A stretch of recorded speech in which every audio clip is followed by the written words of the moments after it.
Ilang araw mga boss. So ngayon, ito yung pinakabago nating update sa motor natin. So medyo matagal-tagal tayong nakapag-upload kasi may iba tayong ginagawa. So ngayon, nakabili ako ng bagong center stand.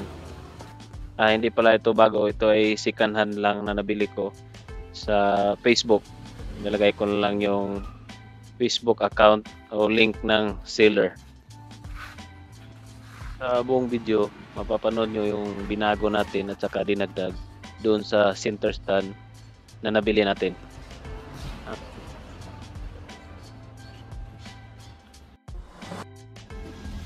So ngayon boss, ito na yung C-link natin. Nilakyan ko na yung butas dito para mailagay natin yung bagong kakabitan nitong C-link natin. Kasi yung paglalagyan nito kasi, yan, kita ko lang. Yan, ito. Nabali kasi yung original na kabitan ng C-link para sa center stand. Bali, C-link muna. Ito, C-link. Tapos dito nakakabit ang yung spring papunta dito. So, ngayon, ginawa ko, gawa na lang ako ng bagong kabitan. Yung ito yung bolt para sa sprocket ng motor. Ayan. Ginamit ko itong hindi full thread, siguro yung hindi full thread niya nasa mga 5mm. Yan. Ito. Yung hindi full thread na yan nasa mga 5mm yan. So, unlike dito sa isa, full thread kasi ito. Yan.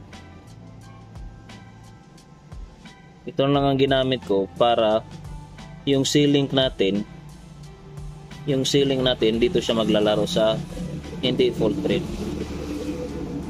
Ginawa ko, nilakihan ko ng konti itong butas ng C-link, ito. Yan. Nilakihan ko ang butas nito. Tamang-tama na papasok ko dyan. Yan. Hindi yan siya naalog. So, ang movement na kasi yan, ganyan lang. Yan. Tapos, yung part na to, itong ulo ng bolt, to, i-weld ko doon sa pinagsander natin, yung pinagkatingan natin sa lumang kabitan nitong C-link. So, i-welding siya. 3 welding lang. Tapos, bali, ang mangyayari niyan, pag naka-weld na yan siya, ito ang maging position niya. Yan. Tapos, lagyan natin ng nut. Yan. So, yan na yung maging mukha niya pag naikabit na. So ang motion lang naman ng C-link is ganyan lang naman yung motion ng C-link. Yan. So sabing-sabi yung movement niya. So i-weld na lang natin. So hindi naman full weld, tack weld lang. Siguro mga tatlo siguro. Naka-triangular na tack weld. Matibay na yan kasi wala namang weight ito eh. Nakahawakan lang naman ito yung spring. Ayan. So tara, i-weld natin.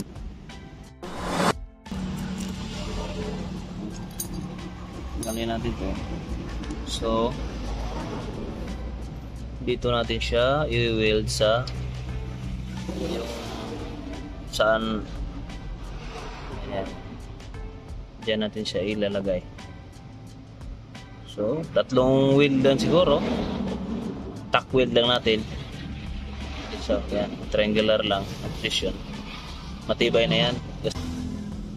So, i-weld natin.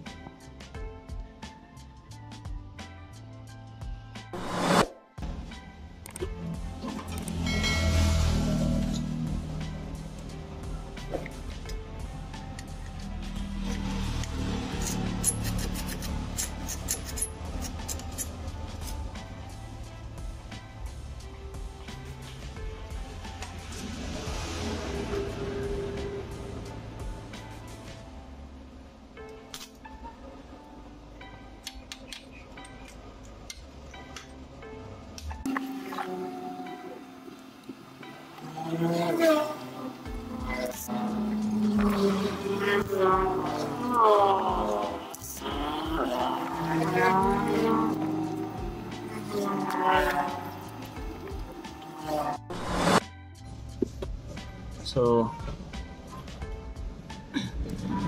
ayan. Itong kabitan natin ng ceiling is naka-tack wheel na yan siya. Tatlo yan. Matibay na yan. Tapos, kapit natin yung nut. So, bale, yan yung maging posisyon niya. Ngayon, subukan natin ikabit yung ceiling. So, ito yung ceiling. Bale, yan yung posisyon niya. Yan. Tapos, natin yung nut.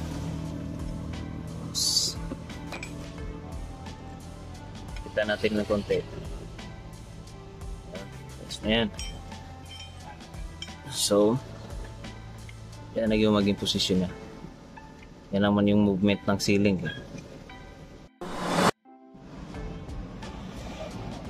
So ngayon, kakabit natin itong spring niya. Ang center stand. Subukan natin kung okay ba yung pagkatrabaho natin. Pagkagawa natin ng kagaya ng ceiling.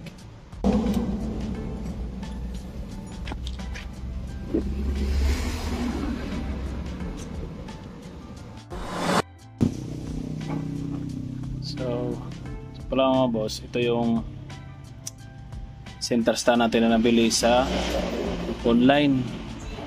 Kasi may legit tayo na kinukuha na ng mga sika na gamit ng Krypton R. So ilalagay ko na lang sa description yung Facebook ng binilhan ko nito. So ngayon, itong center stand, nilingan ko siya dito ng stopper para pag stand natin ganyan, ito yung babangga doon sa chassis natin. Ito yung babangga sa chassis. So, bali, ganyan. Pag tanggalin natin siya na hindi na siya naka-center stand, so ang magiging posisyon niya magiging ganyan. So kung wala itong stopper, so didiretso siya. Pag didiretso, ang mangyayari, babangga siya dito sa kadena. Yan, dito siya. Babangga yan. So ginawa na natin ang parang stopper. Ito. Sa iba kasing center stand, mayroon yan dito banda na parang half moon yata yung forma niya. Para yun yung babangga doon sa chassis. So hindi na tayo gagawa sana ng ito. Kaso ito yung nabili natin, wala siyang ganon. So ginawan lang natin ng paraan na stopper. Ito. So ito full wheel na lang natin, nakatack wheel lang to para medyo matibay. Pagkatapos nito, pag naayos na, sit up ulit. Yan. Tapos pinturahan natin. Temporary lang muna ng pintura. Kasi pag na-okay na ito lahat, na-sit up lahat na yung motor natin, saka natin pinturahan ng ansal. So, temporary paint lang muna. Pagkatapos ito. So, full wheel muna natin to.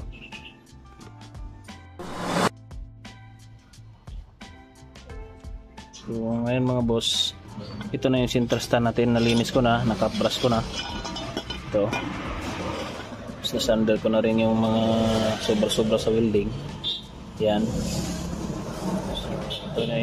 Ito yung ceiling natin. Ito. Tapos yung shaft niya. Saka yun, yung spring. Yan, pipuntarahan natin ng matte black. Pilox lang, temporary lang muna. So, ngayon mga boss, ito na yung center stand natin, pinturado na. So, yan, temporary lang muna. Tapos, kakabit na natin. Yan. So, yung masyadong maganda yung pagka-pintor, pero para sa akin okay na to. Bali, temporary lang naman eh.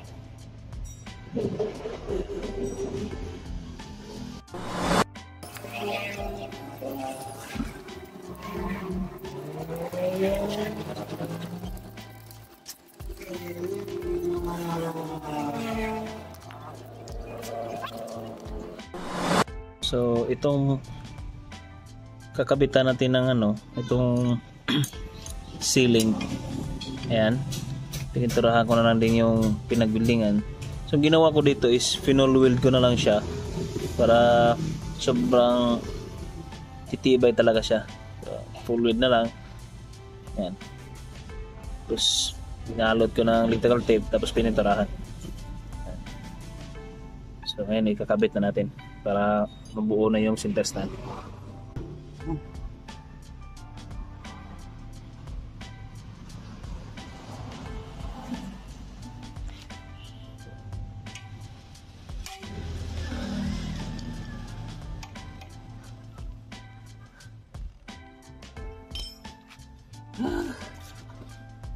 Then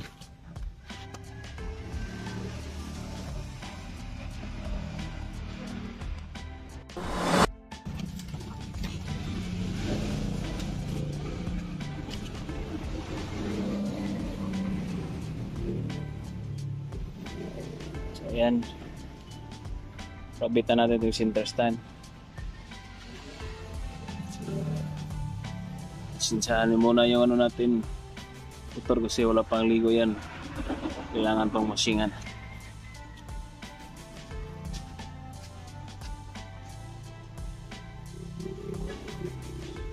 Itang putso, lumang luma na yan.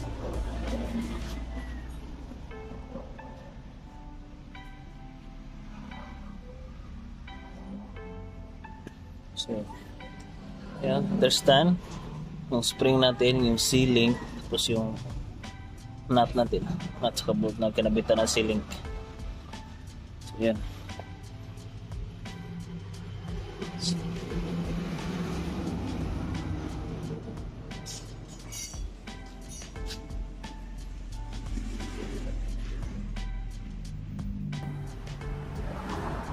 What's up mga boss? So tapos na yung pagkabit natin ng center stand sa ating motor. So ito na yung result.